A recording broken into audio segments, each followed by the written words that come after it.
Norman Gortsby sat on a bench in the park, with his back to a strip of bush-planted sward, fenced by the park railings and the road fronting him across a wide stretch of carriage drive.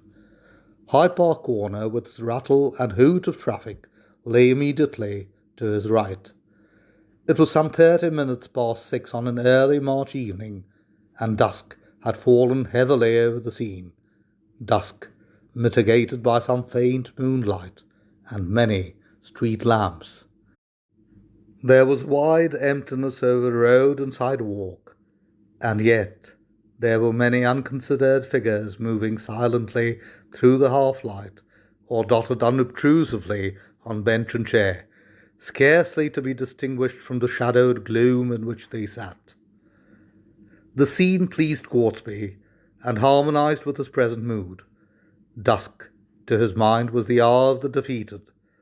Men and women who had fought and lost, who hid their fallen fortunes and dead hopes as far as possible from the scrutiny of the curious, came forth in this hour of gloaming, when their shabby clothes and bowed shoulders and unhappy eyes might pass unnoticed, or, at any rate, unrecognized.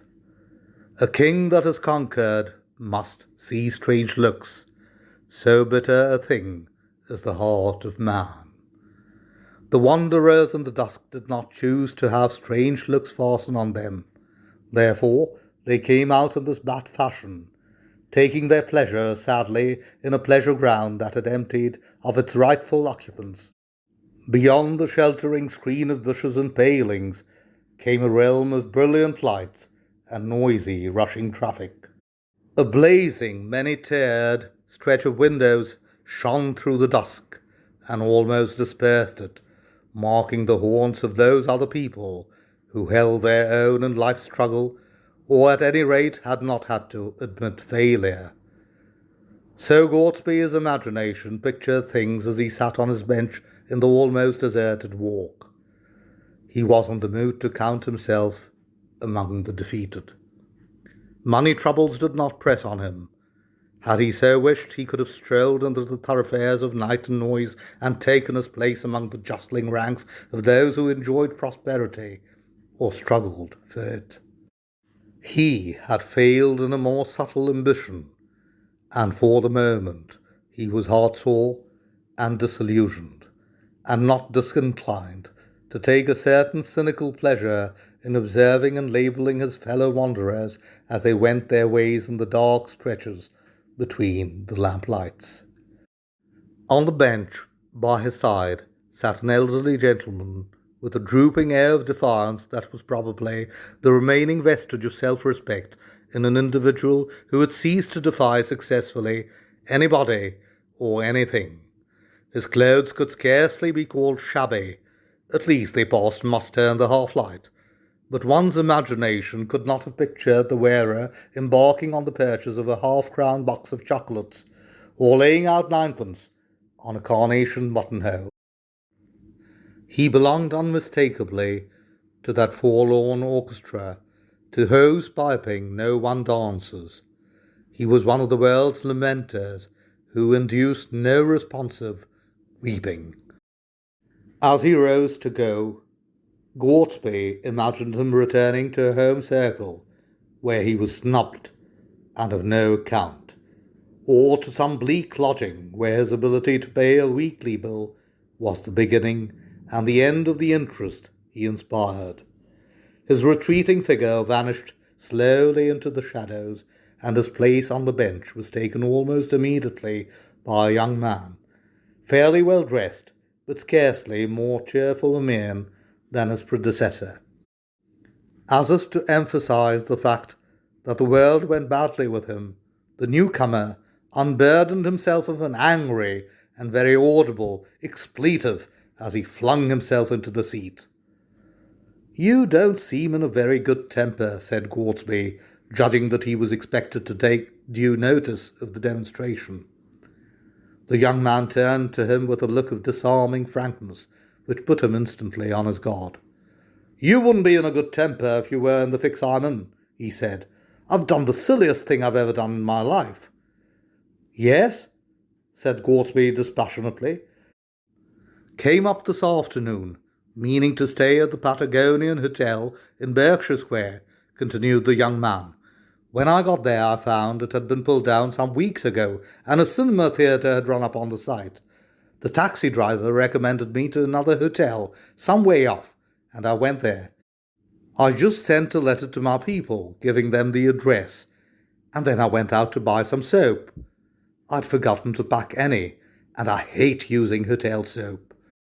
Then I strolled about a bit, had a drink at a bar, and looked at the shops. And when I came to turn my steps back to the hotel, I suddenly realized that I didn't remember its name or even what street it was in.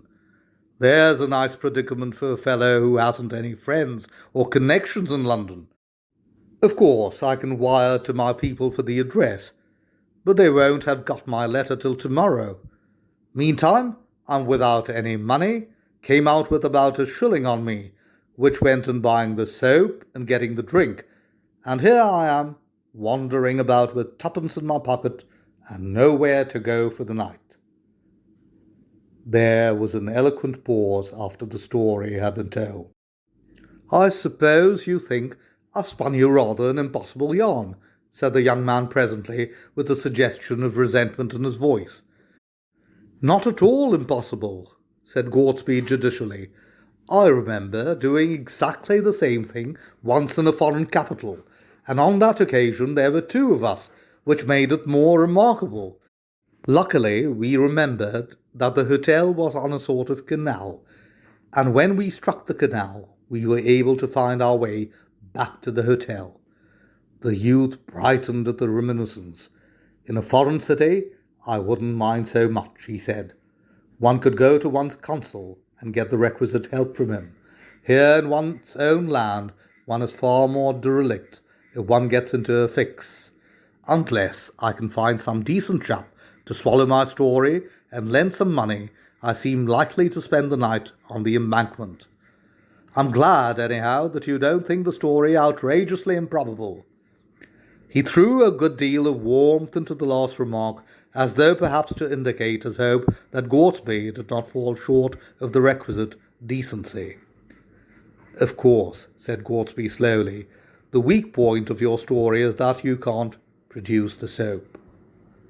The young man sat forward hurriedly, felt rapidly in the pockets of his overcoat, and then jumped to his feet. I must have lost it, he muttered angrily.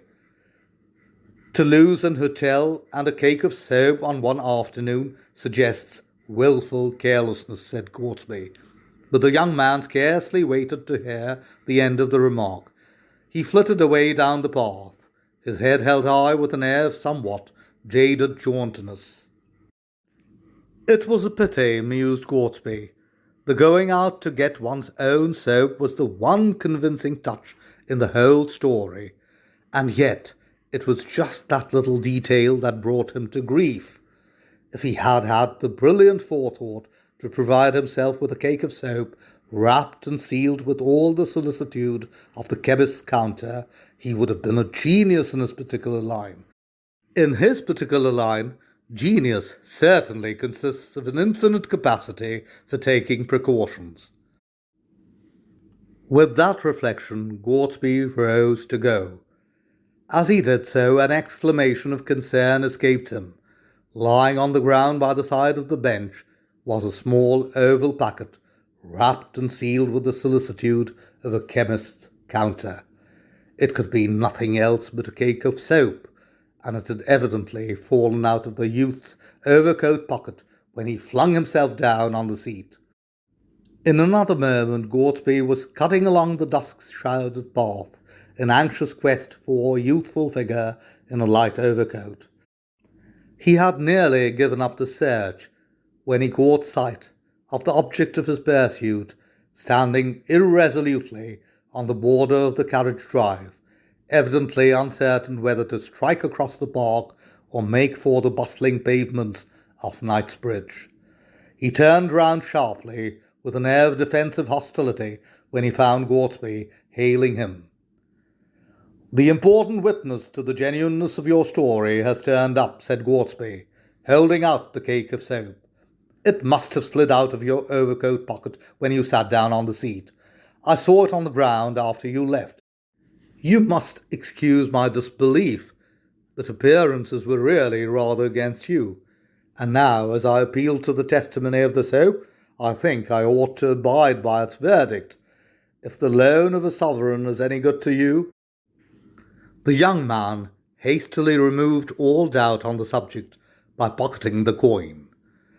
Here's my card with my address, continued Gortsby.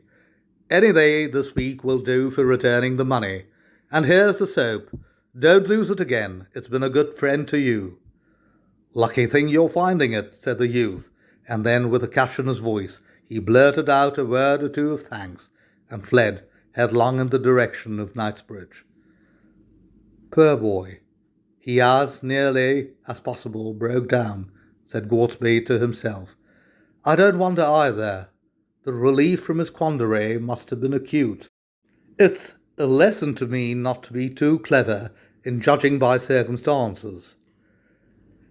As Gortsby retraced his steps past the seat where the little drama had taken place, he saw an elderly gentleman poking and peering beneath it and on all sides of it, and recognized his earlier fellow occupant. Have you lost anything, sir? He asked. Yes, sir. A cake of soap.